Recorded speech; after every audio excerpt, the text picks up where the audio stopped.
So this is part 2. So this has been drying for about 48 hours and it's slightly tacky, but it's pretty much dry so we can work on.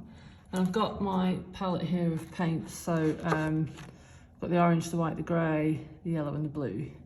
So what we're going to do is do the rest of the sunset and put a bit more paint in the sky.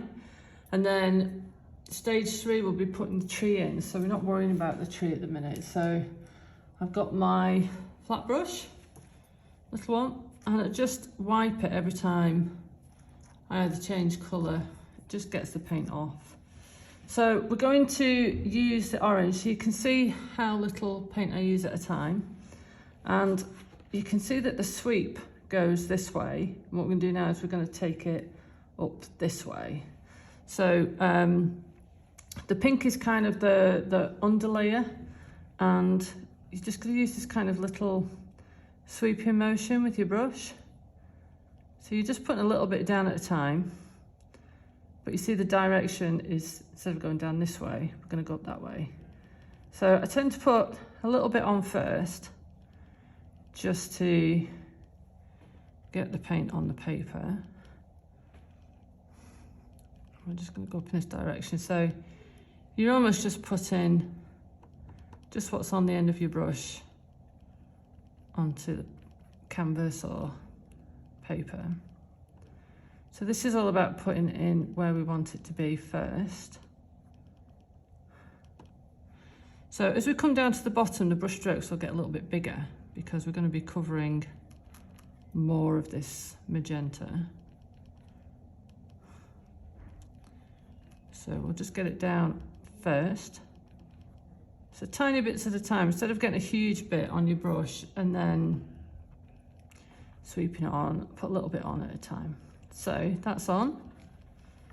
So I'm just going to wipe that excess paint off, and then I'm going to get a little bit of white and just start to catch kind of the tops and the bottoms of this orange. So I'm just going to put that in.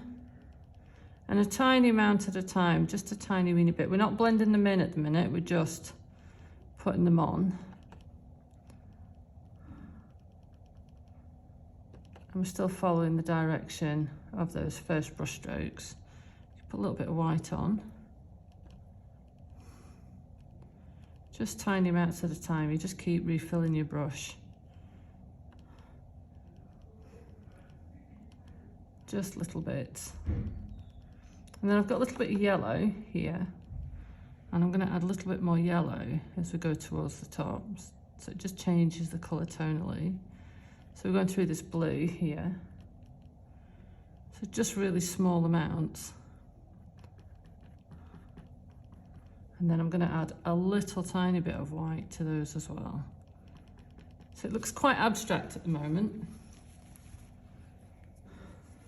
And then I'm going to add white to the blue. I'm going to lighten the blue up quite a lot actually.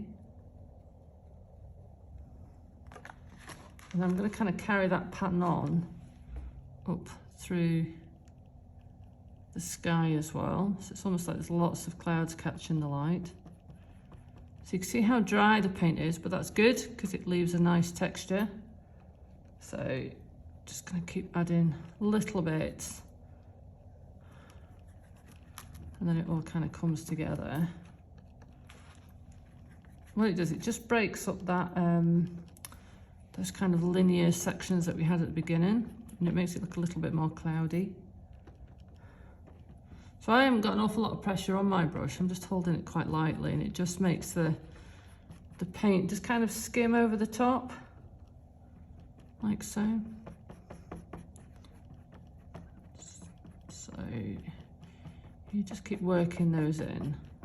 So don't be tempted to put terps on it either, because it'll just kind of disintegrate the pigment a little bit. And when it's dry, you can just work it in and you end up with lots of really nice effects. So you can see how I'm working that in. And we're going to do the same with the bottom. So I'm just going to take that blue off. I'm not going to wash it out. I'm just literally going to wipe it off my brush. And then what we're going to do now, you've got to kind of hold your brush so you haven't got an awful lot of pressure on it. So it's just sort of between your finger and your thumb.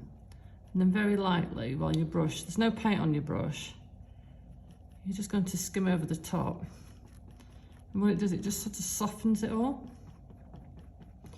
I'm going in a couple of different directions. So you see how it breaks this up. What you don't want to do is do it too much, because then you'll lose the pink coming through if you blend it too much.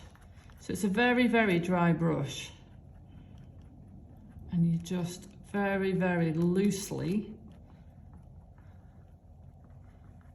going over the top there, like so.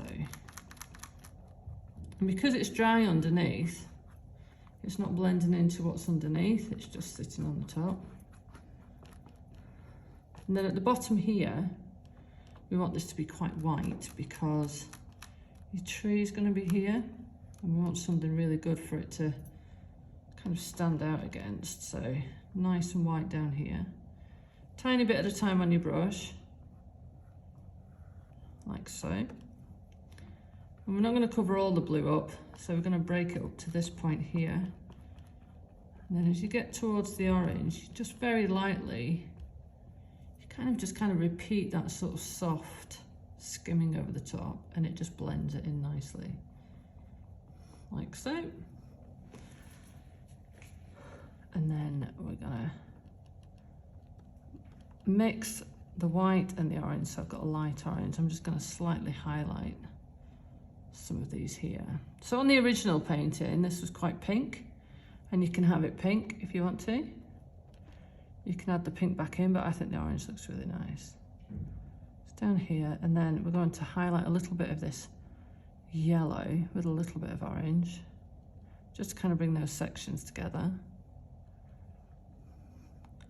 And that just sort of lifts up towards this blue. And that's pretty much it for the second session. Don't be tempted to fiddle with it too much, because once you've kind of blended it too much, these bits of pink and magenta won't show through, and you kind of want to just let those blend together. I'm just adding just a tiny bit more. I'm like everyone else, I'm always tempted to just kind of do more and more, but I'm going to leave it at that. Add a little bit more white. So that's going to dry again, because we obviously need to paint our tree over, so we can't do it while this is wet. So that is our second session. Let me see if I can turn it in a little bit better so you can see it. There you go. And that's session number 2.